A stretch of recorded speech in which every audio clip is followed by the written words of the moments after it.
my name's Amanda Matt from BES IT Systems. Most of you guys know me. A lot of the people who are joining us today were with us last month when Michael and I did an introduction to OneSafe and why they're proving to be so popular this year. And off the back of that webinar, we had lots of wonderful feedback from our customers, and a lot of people came back to us and asked us for another a follow-up webinar to kind of do a bit of a deep dive, get into the user interface, and really lift the hood a little bit to see what the true capabilities of the OneSafe are. So I'm joined today by Michael Watson again from StorageCraft. Hello, Michael. And also Karl Thomson, who is our StorageCraft Technology Evangelist. Amazing. I love any job title with the word evangelist. Or several syllables.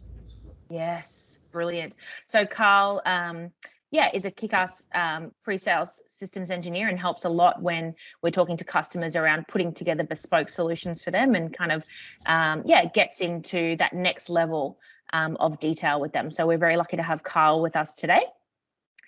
Karl's going to be pretty much driving, aren't you, Karl? So Michael and I are just here to look pretty, so we can tick that box and sit back and relax and let Karl do all the work. So guys, yes, we will be joined. As I said, we've got probably another 8 or 10 people to jump in this morning. So we've got a nice mix of customers with us today, commercial and education.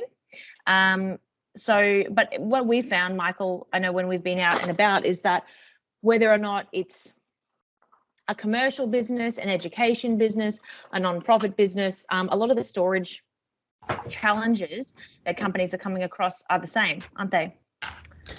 Yep, 100%. So I know I just had a quick sneak at Karl's slides, and I think the challenges and the peaks of growth that you all experience for various reasons. It's just that unstructured data growth becomes untenable.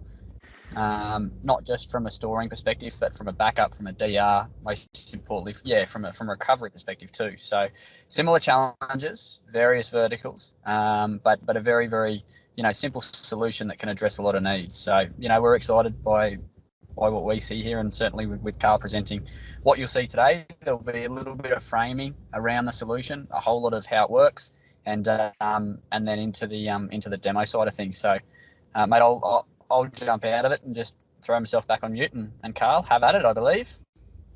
Absolutely. So guys, before Karl jumps into diving in under the hood of the OneSafe, just want to take this opportunity again to welcome everybody. We've got a few other people from BES team with me here today. We've got, of course, Alex in marketing, who makes everything happen. So wave, Alex. Hey. So thanks to Alex for organising today. We've got my colleague John Dowd, who is a senior BDM with BES, and a lot of the customers joining us today are looked after very well by John. And we've also got Steve Cunningham from the services division, who runs all the projects and resources in our services side as well. So he knows that OneSafe's a really big solution for us, and is excited. Not sure if Steve's had the pleasure of a Karl presentation before, so strap yourself in, Steve. It's going to be amazing. Guys, I'll jump on mute now as well. We've got more and more people joining us every minute. And Karl, I'll pass over to you. And we're excited to see what you have to show us today. Cool, thanks, Amanda. And I'll just recap that it has been recorded, so I'm assuming you guys will send it out to everyone afterwards to touch through anything. And as Michael said, I'll run through a bit of a presentation to sort of take you through what OneSafe's all about and technically how it all works, and then we'll jump into a demo. Amanda, can you just confirm you guys can see my screen okay? Yep. Cool, awesome. All right, so just to start, I just wanted to cover off some of the StorageCraft products and where they fit in. Obviously, today we're talking about the OneSafe scale-out NAS appliance.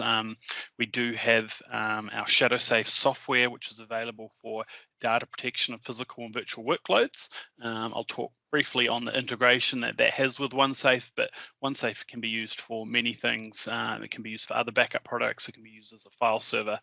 So I'll sort of touch on how those two can come together. OneSafe Solo is an SMB appliance, effectively runs as a shadow safe gateway. So that has nothing to do with the scale out NAS storage that we're covering off today. And the shadow safe and OneSafe Solo technologies have the option to send a copy of those backups to StorageCraft Cloud for disaster recovery as a service. So I just wanted to touch on these product names. You may hear them thrown around, but yeah, today we'll be digging into the OneSafe scale out storage.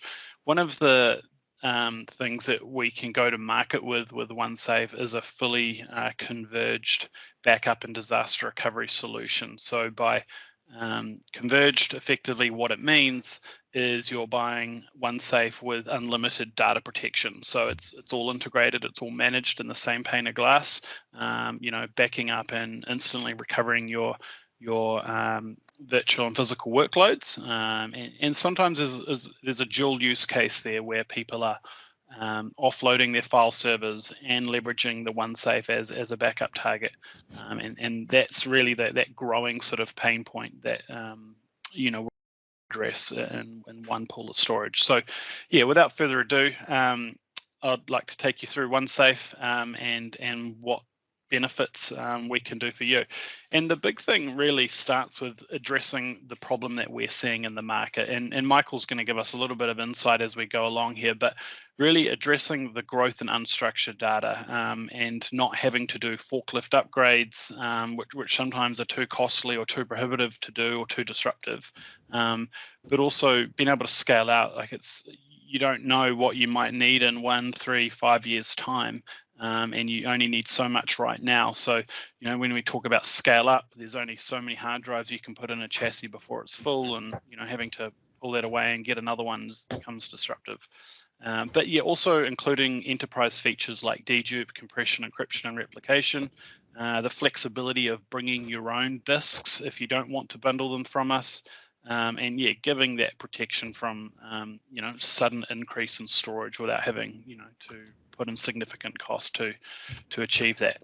And really it's in blue here what I'm sort of looking at, and this is what we're seeing from our customers, is that their structured data, their virtual workloads and databases aren't significantly growing. It's the unstructured data of images, videos, design, medical, you know, your backup data as well. Is how do we address this? And quite often the answer is not just putting in a bigger SAN, because we don't need this expensive primary storage running unstructured data. We actually need to look at what benefits we get by offloading this to more cost-effective storage that offers and addresses a number of other challenges that go with this. So that's primarily what OneSafe's out to achieve. And really what we've seen in the market is the limited throughput and complex configurations of you know, legacy scale-up storage. You end up with NAS sprawl where you have different silos of storage that are never fully utilized, and it gets expensive to manage that. And then, you know, on the flip side, there are, you know, great scale out storage products, but they're very expensive, they're complex to manage, and a lot of it's all API driven. You have to custom build your applications to talk to them. So looking at these problems is really where we've put in OneSafe to address that, having a lot of these capabilities built in, allowing you to scale as you grow, reduce storage footprint and cost by you know, the dedupe and compression capabilities that are built in, giving you that data reduction, and really also designed around simplicity. So there's a lot of advanced capabilities in this that are completely automated, and what you'll see is that 95% of typical storage admin tasks are completely automated. There's a lot of smarts under the hood. It's automated and presented through you know, a simple web-based dashboard, which is really cool. You know, totally cloud-based if you want. So yeah, that's really the flexibility that we can achieve with OneSafe. And really, one of the words we'll throw around a bit today is object-based storage. And a lot of people say, well, why do I care about object storage? And this is the technology we're using instead of RAID. And what we've seen is that this hyperscale growth started about 10 years ago. You know, as object-based storage met the needs to handle large growth, could grow in small increments, and it was easy to manage. So you're seeing a lot of enterprises, Google, Apple, Facebook, all have their object type storage to address these, but we're seeing these requirements coming down into mid-market and SMB because they're needing to grow in the same manner that was, traditionally and only an enterprise problem. So one of the big things that we're seeing is that over and above storage growth is the challenge of how do we protect this data? How do we deal with backing up multiple terabytes of unstructured data, but then very quickly recovering it? There was a product released earlier this year from another company that could go and back up a NAS share, and it took 30 hours to back up about 13 terabytes of data, then took about 15 minutes to do an incremental. And the thing is, you can only do that once a day, and then to restore that's going to take significant time to get it back, and you're going to have to free up space to do it. So this is the biggest thing that the OneSafe addresses, is it's not throwing a software solution to back up another problem that we have. It's having it built into one. And with the OneSafe, because of the object storage, we can do snapshots every 90 seconds. And effectively what happens is all the storage just becomes read-only every 90 seconds. Any changes fall into the next snapshot. So there's no copy time, it instantly happens. There's no disruption to users. You can set the retention hourly, daily, weekly, and monthly to what you need. So that recovery can really be as close as to the infection as possible. These snapshots are also immutable. So what that means is that it really enables you to move away from the idea of tape, where people want to air gappers. By being immutable means they can't be interrupted, they can't be corrupted, infected. They're completely read-only, and this is baked into the way the object storage works. So one of the most simplest things that this actually provides is a user can right-click on a file or folder and go to previous versions and see all of these immutable snapshots. So they can just get a file back themselves. It gets rid of that IT admin overhead, of having to manage file and folder level recovery. There's also capability to instantly promote a snapshot to a brand new share. So you've got a 200 terabyte video share that gets infected, we can instantly promote that and immediately users can log on and continue to work. So that type of capability is just not available with a backup software that's now got to go and restore that somewhere else. And a lot of products, including our StorageCraft Technology, has the ability for instant virtualization.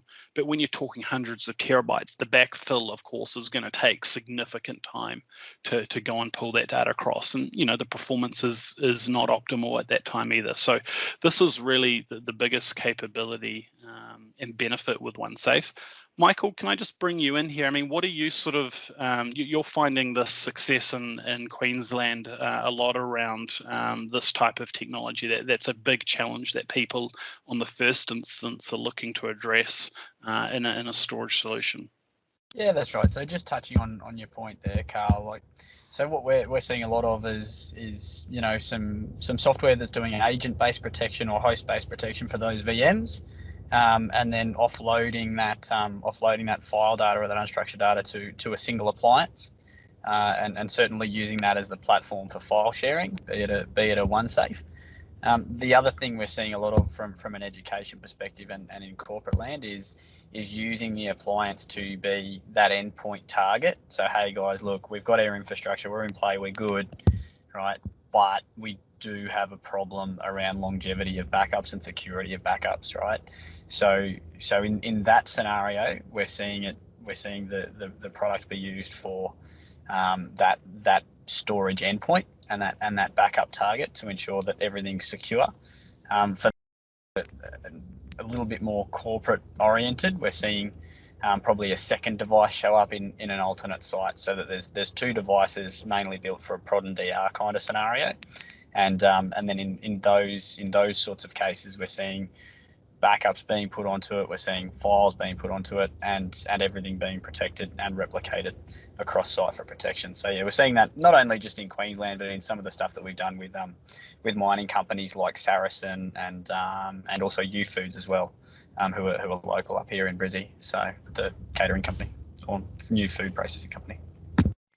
Absolutely, yeah, cool, Michael. Sorry, Karl. I just wanted to jump in and totally just echo everything that Michael is saying, but also invite our customers to unmute themselves and ask questions as we go along, or drop questions in the chat box, and we'll attend to those as we go as well. If there's any information that you definitely would love us to cover today, please, pop your hand up, drop it in the chat, and we will, try to keep it as interactive as possible. Cool, thanks guys. So I mean, just moving forward from this, what we're really doing is as I sort of touched on with object storage, is we're not using RAID. And the biggest thing with RAID is people get really scared when we talk about 8, 10, 12 terabyte disks. You know, what kind of impact's that going to have if one of those dies, and that lengthy rebuild time and RAID degradation and those types of problems. So those are a lot of the challenges with RAID, you know, particularly around carving up blocks or LUNs of storage, and then how do we expand that, or how do we grow with that, and that kind of thing. So object storage really overcomes a lot of that. And then, as I mentioned before, to simplify that, we effectively manage that completely for you and put on microservices on top. So we present this object storage like a NAS. It's SMB storage that can be integrated into your Active Directory if you want, or NFS storage if you're wanting to leverage it with VMware. So we really take care of the architecture of it. It's not something you have to worry about, but you're not in these types of lengthy rebuilds, or you know, you can really get the benefits of just being able to continue to add disks and scale this out. So it's scale out storage, RAID-less data protection, inline dedupe and compression. And I'll talk a little bit more about some of the benefits you get with object storage and that capability. The continuous data protection I've talked about. You've got the option to enable encryption at rest.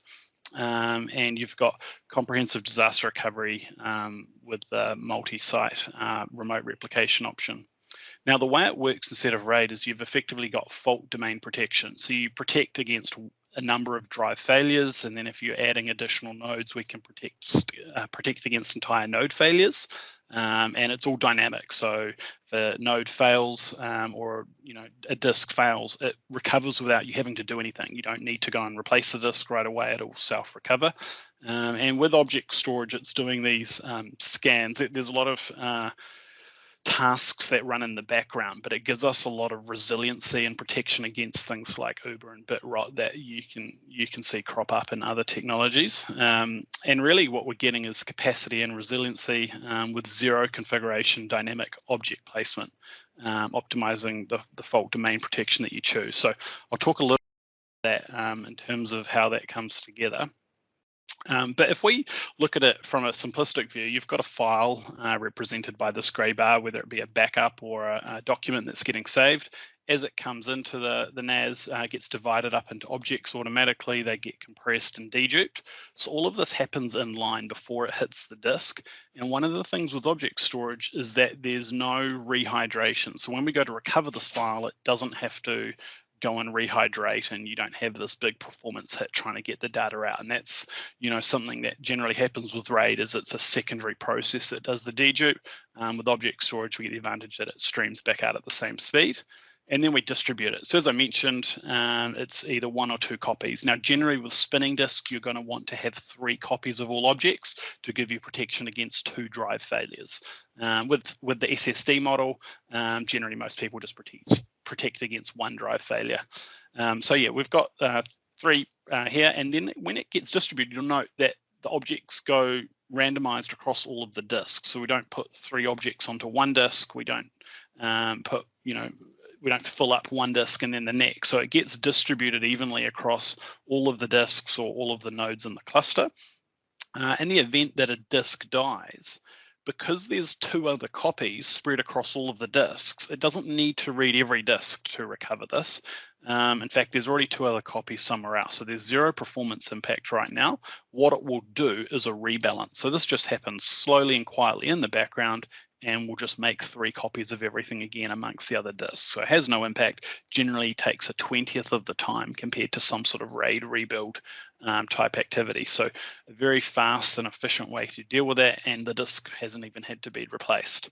When you do replace the disk or add a new disk, it just sees it as more space, and again, we'll do a rebalance where it just shuffles the data around to leverage that additional space and maximize the fault domain protection. So that all again happens automatically. And then, what happens if you run out of storage? You fill up a node. I mean, you can start with just 3 disks, generally for optimal. You'll want, 6 disks in there for more spindles for performance. But, you fill it up, you could, I guess you could pull out a disk one by one and put in a larger disk, or you could add another node or 2, and by default, they can automatically detect the existing node, join themselves, 0 config required. As you add disks, it just continues to automatically scale out that storage. So extremely easy and effective way to continue to add storage as you need. And it's a single namespace. So, you've got one share that might be for your backups. You might have another share for a file serving workload. That single share will have access to that single pool of storage that is automatically clustered at the moment up to 7 nodes. So, you really get that on the fly expansion as you need to grow. You don't need to worry what your requirements might look like in the next 5 years. You can just grow with your business. So in terms of the models, it's quite easy. We've got 2 models for spinning disk, the 4412, 12 meaning 12 disks that we can slot into the front, 3.5-inch drives. The 4417 can take an extra 3 disks in the middle and 2 more at the back, so a total of 17 disks. If you fully populated that with the 12 terabyte drives, it would give you, you can see there in the middle, 204 terabytes of raw storage. Obviously, with 3 copies, you're dividing that by 3, so it's effectively 68 terabytes accessible. But with the dedupe and compression, you're going to get a lot more mileage out of that. If you clustered, 7 of them together, it's nearly 1.5 petabytes of raw capacity there. So yeah, that's very effective. Those 2 are 2U, and then the 1U 5410 is an all-flash model. So that takes 2.5-inch SSDs, 10 of them in the front, 38 terabytes of raw capacity. Again, with the all-flash, generally you're just having 2 copies or 2 replicas. So again, you get 19 terabytes accessible capacity.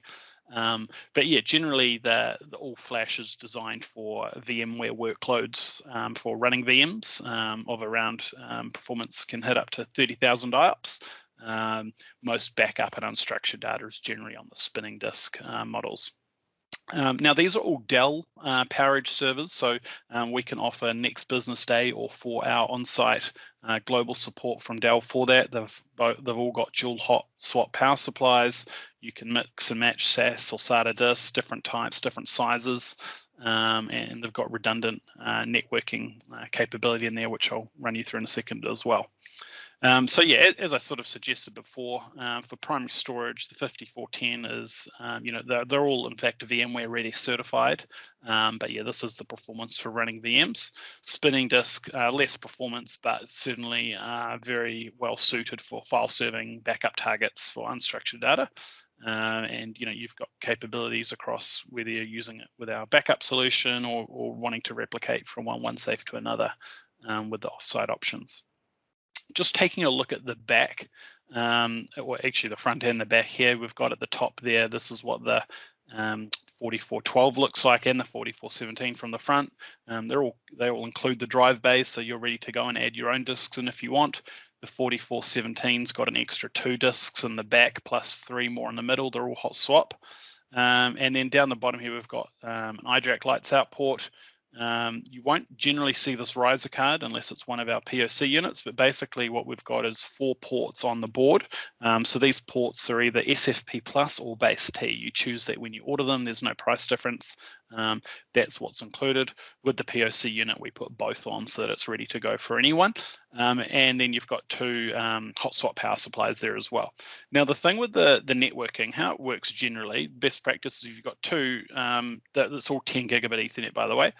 You've got 2 ports which you'll plug into your LAN, and if you switch the ports, LACP is going to be the optimal configuration. So that's all you need to do for a single node.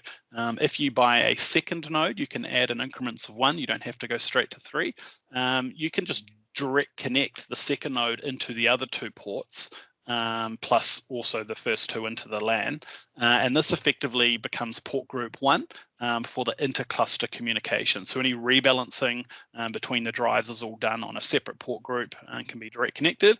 And then obviously once you jump to 3 nodes, you'll use a switch, in its own VLAN or, isolated non-routable network for the inter-cluster communication to, not have any impact on your LAN. So that's really how that comes together. That gives us, a lot of redundancy and capability around that. You can, do these across different switches for highly available scenarios as well. And really, if you're looking for a highly available, you'll want to be looking at 3 nodes because that can handle, a node failing and automatically recovering from that. So that's really what we have available there. And then obviously adding in replication. So if you're wanting to have disaster recovery of the this unstructured data, you get very efficient replication with this solution. So you've got the ability to replicate from one site to another. It's asynchronous. So once the primary share is read-write and the offsite is read-only, you can instantly promote a share so users can continue working at the other site. And the cool thing is if the original node comes back online, it will automatically reverse the replication and catch it up. It doesn't have to send everything back. And all of the replication is post-dedupe, post-compression. So very, very efficient for handling this bidirectional replication. You can replicate heterogeneous, from a flash cluster to a spinning disk. You could have a highly available site with 3 nodes, with three copies of all the objects, replicating to a site with just 1 node that's only got 2 replicas. So you get more, usage and efficiency out of, your DR site than you would generally need in production. So you've got a lot of flexibility around that, which works really well. And yeah, basically it's a NAS that can be set up in less than 5 minutes. It supports mixing, matching your own drives. And really that, the big thing there, most people tend to just bundle the drives from us to take advantage of the Dell on-site support that they get with it. However, what it's really highlighting is we're not locking you into a disk or a model disk that you then have to find that exact model in a year or 3 years time. You can go and get a different brand, whatever the market going best deal disk is, and it doesn't even have to be the same size. So we're not locked into the limitations that, a lot of legacy storage, you have to buy the same model disk or certain manufacturer and so forth. So yeah, that helps us, really drive that cost down and just focus on what we need today and add as we grow. And then on the other side, we've got OneSystem. So this is our secure storage management and control. It can be cloud-based or local, multi-tenant monitoring, reporting, and management. As I mentioned, 95% of the tasks are completely automated by OneSystem.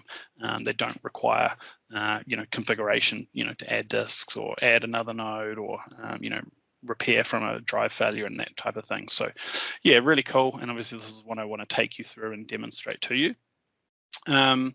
So yeah, Michael, do you want to cover off anything here in terms of just recapping what I've gone through before we jump into a demo? Yeah, dude, I was typing away. So what I was saying is, just to clarify the support piece, all calls, cases, tickets are all handled 100% by StorageCraft. Leveraging the Dell hardware obviously enables us so that the device 100% comes out as a StorageCraft OneSafe appliance, and there's just common Dell parts underneath it.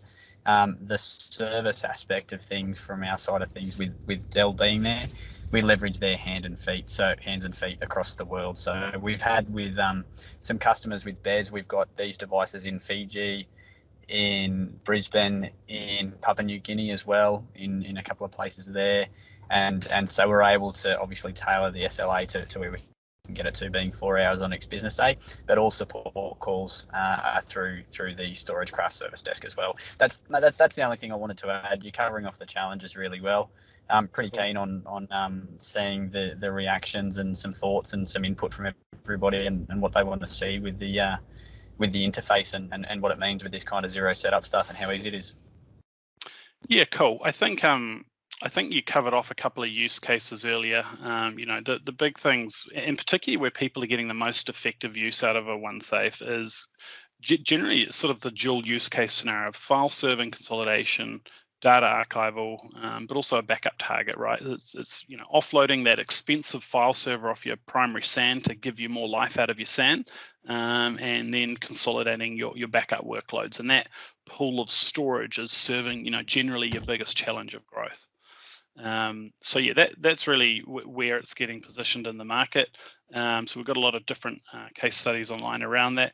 The other thing I did touch on at the start was that you don't have to use StorageCraft software. If you've got existing backup technology, we've got white papers for Veeam, but we've got customers that use Commvault and other backup products.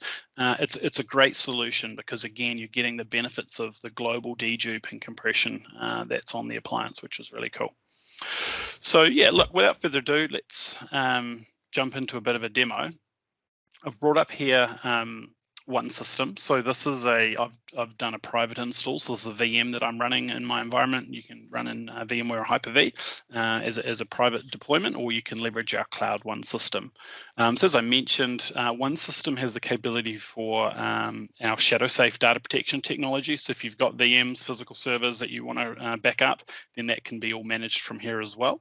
But in terms of the OneSafe, effectively, we come into the OneSafe management here, and I've got two clusters registered. I've got a spinning disk model and a flash model here. It's giving me information on the model number. I can one-click do software updates straight from here as they become available, get information on the networking and lights out configuration and the bond mode of the networking and so forth.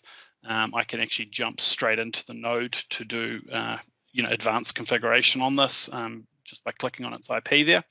And then from the hardware perspective, it's just sort of showing me what disks are currently connected, and if they would go red if there's a problem, and the grey ones mean there's no disks in there, showing me what network's connected and the power supply status and so forth. So all of that information's readily available. I get all my utilization and data reduction stats straight from here. But in terms of management, it's really simple. Under shares, effectively is where you just come in and create shares. So each share has access to all of the available storage. They're all deduped and compressed against each other, but we just go in here and click create share. So we give it a name, call it Bez. You choose a cluster. So again, because I've got two, I've got a hard drive and a flash model, and then you choose what are you using it for. So obviously SMB or NFS storage. With SMB, you can register the node into Active Directory and leverage ABE. Enable macOS compatibility is just a Samba function there. We can set permissions from here. Generally, as an admin, you'll set up domain admin permissions or so forth, and then go in via Windows and just set up your permissions that way moving forward. Just tends to be a bit simpler using your native permissions there. But sort of finally, you've got your storage policy. So we've created some default policies based on what is generally used for and what we'll do with the CDP compression and dedupe and so forth. But if I look at custom, this sort of shows you the type of flexibility. So with a backup and recovery, we just do 1 week of snapshots. So even though your backup product is doing 1 year or 7 years retention or whatever you want, what we'll actually do is we'll do some storage snapshot retention, so that if your backups get infected, we can instantly roll them back before that happened. And you don't need that for very long, because you'll generally know about that quite quickly. So 1 or 2 weeks retention of the backups is quite cool. If this is becoming the file server, you might want 7 years of retention or a year's retention. And obviously the longer, the more overall storage that we'll use as data gets deleted will be retained. But yeah, that gives us that capability. You can turn on compression if you want to. It's generally on by default in these other options. And then with the dedupe, it's variable length dedupe by default. If you turn it off, with object storage, you get dedupe anyway. It just results in fixed length dedupe. So depending on the workload, there are benefits between the two. But yeah, as I mentioned, there's no impact on recovering the data with the way the dedupe is handled here. So that's effectively it. I can go here and click create. It'll go and create that share. And if I click on this share, I've got the option to go in and enable replication. So again, you'd have to have a second cluster to replicate to. I can go and select my flash cluster here that's on the network. But yeah, it's obviously designed to replicate over the internet, and go finish. And that's basically it. It's now gone and set up replication. This is the source. We can see here it's writable. And then up the top where I'm replicating this, I've got a little status here. It is in read-only, so it's accessible and read-only at that site. It's doing its initial sync.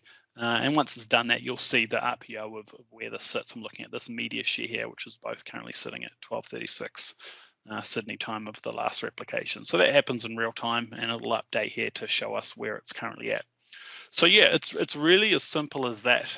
You know, we can come in, if I look at this media share here, so this was the read-only, the replicated copy, I can come in and click promote, and this has the ability to instantly promote that share at the DR site to now become the active share. So it's got to put in my password here, verify, and effectively, as I mentioned, it'll promote that share to become writable, and automatically, if I look down at the original, this is the source before, that's now gone read-only, it's now syncing, so it's actually reversed the replication back to send any changes. So yeah, really easy from that perspective, but that's effectively it. There's a bunch of reporting available around capacity planning, OneSafe capacity and usage trend, and share usage and so forth. So there's reporting there that gives us you know, visual on what's going on in terms of the growth across your clusters. Then that's filtered by date range. Let's look at the share usage one. So they're just telling us. So you've got options to do. You can, sorry, I just forget the term it's used. You've got the ability to do Windows-based share usage across your users. Sorry, what's that called, Michael? It slips my mind. Quotas. Yeah, quotas. There you go. Don't know why I lost the words there. So yeah, quotas. So you got the ability to do share level quotas or user level quotas. So you know, whichever option you prefer. Again, it's just driven from within Windows. Right click and set up your quotas. And yeah, I mean, I think we talked before. We kicked off with Dan actually around you know, how does that work? So if I go and look at a share, so every cluster by default has a public share. So that's often use that. So I created a folder called Dan, put a file in there and said, hi, this file's for Dan. So we'll just go 1, 2, 3 and save that. Now the key thing is from a user, they're working away, they're saving their file, or you know, Word or Excel's auto saving, and something goes wrong, they make a mistake. You know, they can come in here, right click on the file or folder, go to properties, and it's all those immutable snapshots sitting in previous versions. So that was the original file. Obviously, I only did that at the start of this call, so it'll go and snapshot this, you know, in the next 90 seconds and detect a change. But the users have got the option to just restore it straight from here. So it's all built in to Windows, which is really nice. Likewise, if they're a Mac user, and you can see it from Windows as well, the snapshot folder. This is the immutable snapshot. So in here, everything is read-only. You can't edit this. Ransomware can't corrupt it. It's not a permissions thing. It is baked into the object store. But here's every snapshot of this particular entire share.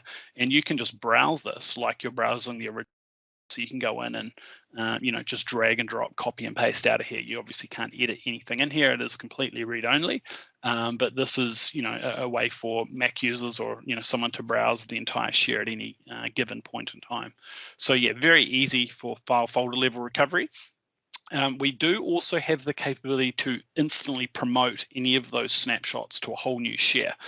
So if this whole share got ransomware and it was terabytes in size, obviously I don't want to go through and copy that whole file back. It will take too much time.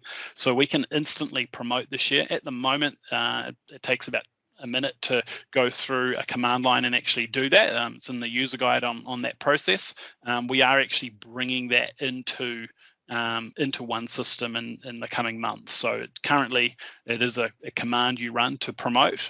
So for example, you want to promote this public share, you'll choose the name of a new share name and it will instantly create that based on the point in time snapshot you choose. But the idea will be is that you'll be able to select a share from here and go into the menu and say, cool, I want to, you know, promote a snapshot or clone it, in fact. So you've got the option here. as well through command line to clone a share. So again, if it's 10 terabytes in size or 200 terabytes, we can instantly clone an exact copy to a new name. And it doesn't take up any space. It doesn't take any time to do it. It's all referenced through the object store. But yeah, with the snapshots, obviously the idea is you want to roll that back so we can instantly promote an existing snapshot into a brand new share. And obviously we could go and rename the old share and rename the new share back, and users are back on literally within a minute. So yeah, that's kind of the key thing with the CDP. I'm not sure, is there anything else, Michael, that's worthwhile showing at this point? Yeah, man, John, I can't answer this, but I know we're AD integrated. Maybe if you can expand on that in terms of permissions, how granular they are. John, yeah, question? So yeah, in terms of the Active Directory integration, it's actually under configuration OneSafe clusters. So in here is effectively you choose your cluster, and then this is just where you effectively bind it to your AD environment. We can also set up virtual IPs. So if you've got multiple nodes, obviously you'll have a VIP address, which is the master virtual IP for that cluster. So that's best practice to do that. And yeah, that's really as simple as that. It's just binding the node to AD. And then, as I mentioned, when you go and, if you create a new share, you can just come in and either set folder level, or we can go back and do share level permissions. It's generally just easy to do it in Windows. Just right click, go into security and set up your permissions as you'd normally do on your file server. So yeah, that's really straightforward. Yeah, cool. So we'll follow the Active Directory permissions, and then you can set some tighter controls on the share as well if you want to. Exactly, yeah. Cool. Okay, well, I think that really brings me to the end of my demo. Yeah, I mean, is there any Q&A or anything you want to add, Amanda? I think you covered off a hell of a lot, Karl, and I know some of our customers couldn't join us today, so really glad that we're recording today's webinar. So even all attendees will receive a copy of that as well, and we'll put it up on our YouTube channel as well. So I think, thank you so much for covering off all that you have had, but yeah, happy to throw it out to questions as well. So we've got a broad range of customers with us today, from education and throughout commercial as well. So guys, please unmute yourselves, jump in with questions or type them in the chat box, and let us know while we've got Karl with us. So I see actually there is some chat questions in here. I don't know if I've answered these. Is the OneSystem management hosted on the appliance? So no, it isn't. It is a separate VM, and obviously the reason for that is it's designed to scale out and have multiple nodes. So if you've only got one node, you've got the option to either deploy the private OneSystem. There's no cost to do the private one, or just use the cloud one. But yeah, obviously this is a management. If that was to go down, the node is still accessible. The shares keep functioning. There's no disruption there. It's obviously from a management or changing anything. So yeah, I see Michael did answer that. And we talked about the permissions there. Hopefully, John, I answered your question there. Yeah, cool. Anything else? I think Adam's typing right. Oh, good question, Adam.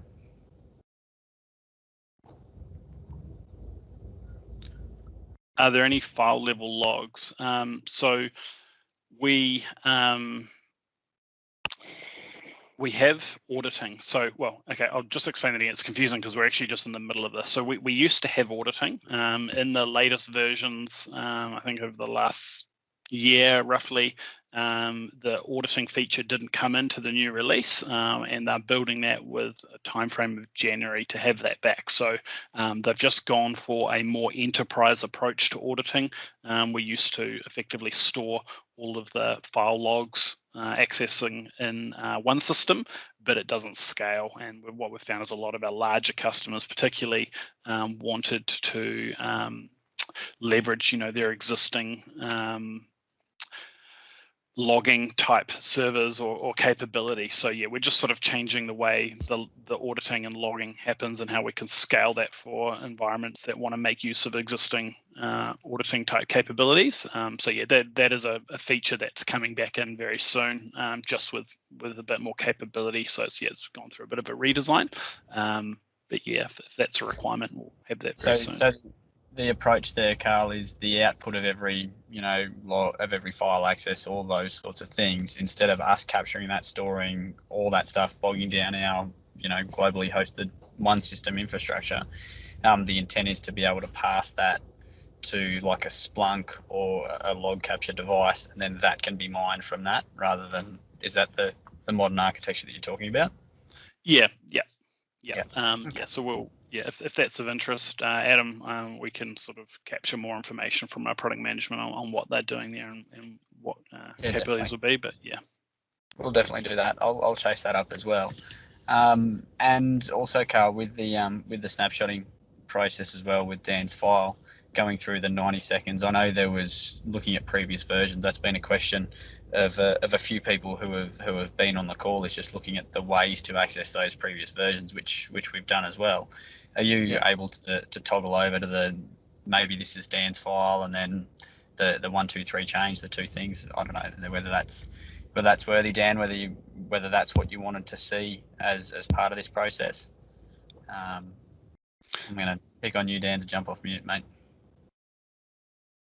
Yeah, no, it's it looks like it does what it's supposed to do. I see what you're asking there, Michael. Yeah, sorry. So if I go back, so this is the Dan share here where we had the file. So if I go properties on the folder, previous versions, this is where it's picked up changes. So at 2 o'clock, this, where am I now? This is actually New Zealand time. So this is when the call started.